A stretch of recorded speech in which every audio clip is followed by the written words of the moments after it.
جن سے پاکستانیوں کی زندگیاں جڑی ہیں، ان کی خوشحالی جڑی ہے، بڑی وضاحت کے ساتھ انہوں نے تحریک تحفظ آئین پاکستان کا اور جو معاشی پہلو ہے اس حوالے سے وہ آپ کے سامنے رکھا۔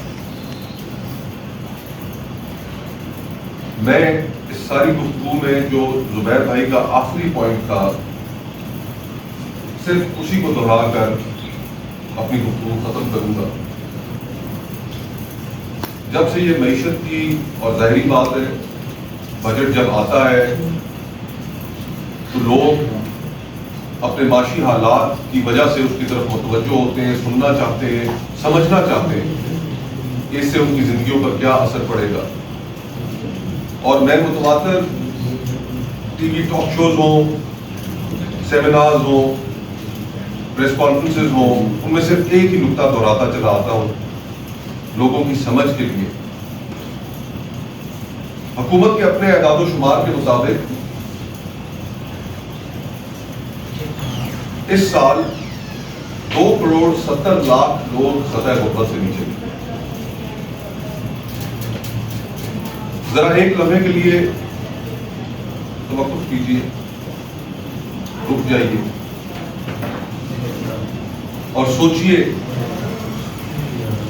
کہ یہ کوئی معمولی فگر نہیں ہے۔ 2,70,00,000 ہمارے بہن بھائی خاندان اس پچھلے صرف ایک سال میں حکومت کے اپنے اعداد و شمار کے مطابق مڈل کلاس سے نکل کر سطح غربت سے نیچے جا رہے ہیں۔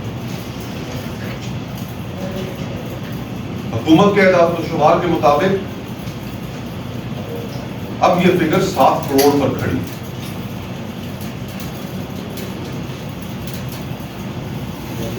جس طرح زبیر بھائی کہہ رہے تھے کہ اگر پیمانہ 8,400 روپے ماہانہ انکم ہے اور اس سے نیچے زندگی بسر کرنے والے لوگ ہی صرف غریب گنے جائیں گے، اور اس سے اوپر جو بھی آپ کی انکم ہے آپ کو تصور کیا جائے گا کہ آپ مالی لحاظ سے خوشحال ہیں، کہ ہم کون سی دنیا میں رہ رہے ہیں، ہم اپنے ملک کے ساتھ، اپنے معاشرے کے ساتھ کر کیا رہے ہیں۔ پھر شاید یہی وجہ ہے کہ نہ صرف خطے میں بلکہ دنیا بھر میں آؤٹ آف اسکول چلڈرن کے حوالے سے پاکستان سر فہرست ہے۔ پھر شاید یہی وجہ ہے کہ جس ملک کے اندر لوگ علاج نہ کرا پاتے ہوں اور ان کے پیارے سسک کر میڈیکل فیسلٹیز نہ ہونے کی وجہ سے سڑکوں پر مر جاتے ہوں، تو اس میں بھی ہم سر فہرست ہیں۔ جان و مال کا تحفظ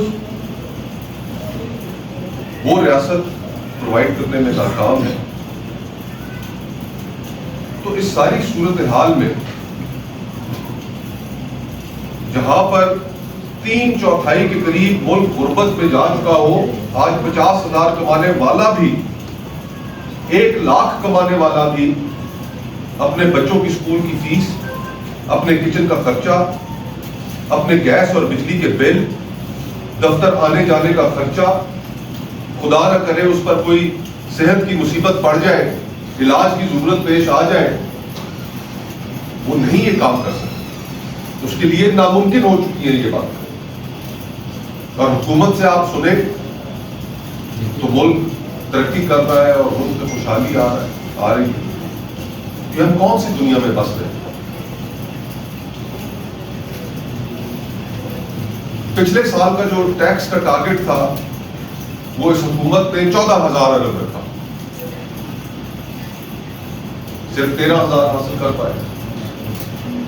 1,000 ارب کا شارٹ فال اس لیے رہا کہ پاکستانیوں کے اندر گنجائش نہیں رہ گئی، پاکستان کے کاروباری افراد کے اندر گنجائش نہیں رہ گئی، سیلری کلاس تنخواہ طبقے کے اندر گنجائش نہیں رہ گئی کہ وہ آپ کو 1 پائی بھی مزید دے سکے، اس لیے شارٹ فال آیا۔ ان ریئلسٹک ٹارگٹ تھا، اور اس سال کا آپ نے ٹارگٹ جو ہے وہ 15,000 ارب روپے رکھ دیے۔ یہ پیسے کہاں سے پورے کیے جائیں؟ معیشت میں تو جان ہے نہیں، لوگوں کی کمر تو ٹوٹ چکی ہے، یہ پیسے کہاں سے آئیں گے؟ ایک ہی حل ہے ان کے پاس، اور وہ یہ ہے کہ پیٹرولیم لیوی لگا۔ انڈائریکٹ ٹیکسز کے ذریعے پیٹرول ڈیزل مہنگا کر کے یہ 15,000 ارب روپیہ اکٹھے کرنے کی کوشش کریں گے. پوری دنیا میں خصوصاً ایران امریکہ ڈیل کے بعد تیل کی قیمتیں گریں گی، لیکن پاکستان میں پھر ایک دفعہ یہاں پر پیٹرولیم لیوی لگا کر آپ لوگوں کے لیے، پاکستانیوں کے لیے، نہ صرف خطے میں بلکہ پوری دنیا میں ہمارے لیے تیل مہنگا ہی رہے. ہم کیا کر رہے ہیں اپنے لوگوں کے ساتھ، اپنے ملک کے ساتھ؟ یہ ایک افسوسناک صورتحال ہے، اور اس میں میرے نزدیک تو یہ باتیں اپنی جگہ اہمیت رکھتی ہیں، وزن رکھتی ہیں کہ ہاں اگر ٹیکسٹائل کے شعبے میں ترقی ہو جائے تو ملک ترقی کرے گا، ٹھیک بات ہے. یہ بات اہم ہے کہ ہاں اگر ایکسپورٹس بڑھ جائے تو ملک میں سہل پسندی ہو جائے گی، ٹھیک ہے، میں بات آپ کی مانتا ہوں. یہ بات بھی صحیح ہے کہ ہاں کہ اگر ہم ٹیکس بیس بڑھا لیتے ہیں، فیڈرل گورنمنٹ کی انکم بڑھ جاتی ہے تو کچھ گنجائش پیدا ہو جائے گی، ٹھیک ہے. لیکن میرے نزدیک اور تمام پاکستانیوں کے نزدیک جو تھوڑا بہت بھی شعور رکھتے ہیں، پیمانہ صرف ایک ہی، اور وہ یہ ہے کہ کیا آپ کی ملک کے اندر غربت میں کمی آئی یا نہیں. یہ معیشت کو جانچنے کا اصل پیمانہ ہے. چین نے ان پچھلی 3 دہائیوں میں 80 کروڑ لوگوں کو غربت سے نکال کر مڈل کلاس میں لے کر آیا ہے، خوشحالی کے سفر کی جانب لے کر آیا. اور معذرت کے ساتھ یہ جو آج ہمیں صورتحال درپیش ہے، اس میں ہمیں اپنے گریبانوں میں بھی جھانکنا پڑے گا. پاکستان میں کوئی جماعت ایسی نہیں ہے، بڑی جماعت جو یہ دعویٰ کر سکے کہ وہ حکومت میں نہیں رہی، لیکن غریبوں کی تعداد میں بدتدریج اضافہ ہوتا ہے. یہ ہم سب کے لیے ایک نیشنل ایمرجنسی ہے کہ جس تعداد میں اس ملک میں لوگ غربت میں دھکیلے جا چکے ہیں، ہم نے انہیں ریسکیو کیسے کرنا. اور اس ضمن میں حکومت کی پرائرٹیز غلط ہے. زبیر بھائی نے ٹھیک بات کی، 1071 ارب روپے، تقریباً 1100 ارب روپے وفاقی حکومت کا اپنا خرچہ ہے اس سال. ڈالرز میں یہ تقریباً 4 ارب ڈالر بنتا ہے. ایک غریب ملک جو قرضوں کے لیے در در پھرتا ہے، کبھی IMF کا دروازہ کھٹکھٹاتا ہے، کبھی ورلڈ بینک کا دروازہ کھٹکھٹاتا ہے، کبھی کون سے ملک کے پاس جا کر ان سے درخواست کرتا ہے. ذرا اندازہ کیجئے کہ وفاقی حکومت کا اپنا خرچہ 4 ارب ڈالر ہے. جہاں پر یہ حالت ہو احساس کی کہ نہیں، ہم ایک غریب ملک ہیں، ہم یہ افورڈ نہیں کر سکتے، ہمیں یہ حرکتیں نہیں کرنی چاہیے، صدر ہاؤس کا خرچہ نہیں بڑھانا چاہیے، وزیر اعظم ہاؤس کا خرچہ نہیں بڑھانا چاہیے، MNA سینیٹرز وزراء کی تنخواہیں نہیں بڑھانی چاہیے، وہاں پر ہمیں اس چیز کی کوئی پرواہ نہیں، احساس ہی نہیں.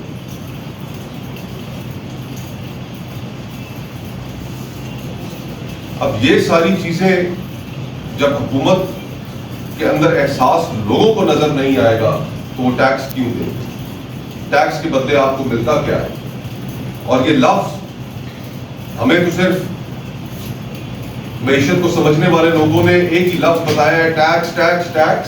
اصل میں اصطلاح جو ہے وہ ٹیکس اینڈ ٹرانسفر ہے کہ حکومت ٹیکس کتنا حاصل کرتی ہے اور پھر لوگوں کو واپس کتنا ٹرانسفر کرتی ہے.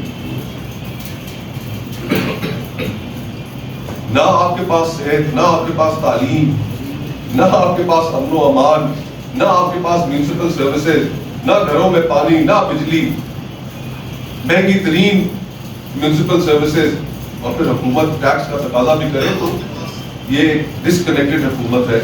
بہر طور ان سارے حالات میں ہم تو یہی توقع کرتے ہیں کہ حکومت IMF کی ڈکٹیٹ سے، اس کی ڈکٹیشن سے، ٹیکنوکریٹس کی ایڈوائس جن کے لیے سب کچھ نمبرز ہے، لوگوں کی زندگی سے وہ بہت دور ہیں، ان سے جان چھڑا کر اس ملک میں